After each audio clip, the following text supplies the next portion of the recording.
Hi guys, అందరి విషయాలలో కొన్ని కొన్ని ఇన్సెక్యూరిటీస్ ఉంటాయి కదా.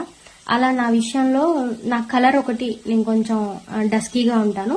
ఇంకోటి ఏంటంటే నా పళ్ళు ఈక్వల్ గా ఉండవు అనమాట, కొంచెం వంకరగా ఉంటాయి. సో చిన్నప్పుడు చాలా మంది నన్ను ఏడిపించేవాళ్ళు, నీ పళ్ళు బాగోవు, ఒకసారి నీ పళ్ళు చూపి అంటే నేను ఇన్సెక్యూర్ గా ఫీల్ అయ్యేదాన్ని.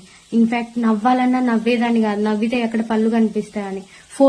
ఫొటోస్ లో కూడా నేను అనే పెట్టేదాన్ని, పళ్ళు కనిపించేలా నవ్వేదాన్ని కాదు. సో అది చాలా ఇంపాక్ట్ క్రియేట్ చేస్తుంది. మనం ఎవరినన్నా ఏదైనా అనేటప్పుడు ఒకటికి 2 సార్లు ఆలోచించుకొని అనడం చాలా ఇంపార్టెంట్. మీరు ఆ మాట అనేసి వదిలేస్తారు, బట్ వాళ్ళకి అది స్ట్రాంగ్ గా తీసుకున్నారనుకోండి, వాళ్ళ బాల్యం చాలా పోగొట్టుకుంటారనమాట ఇలా చిన్న చిన్న విషయాల గురించి. సో నాకెందుకు ఇది మీతో షేర్ చేసుకోవాలనిపించింది. ఇన్ఫాక్ట్ ఒక్కళ్ళైనా మారి ఇంకొకరిని జడ్జి చేయకుండా ఉంటారని. ఇప్పుడైతే నాకు ఆ టెన్షన్ లేదులే.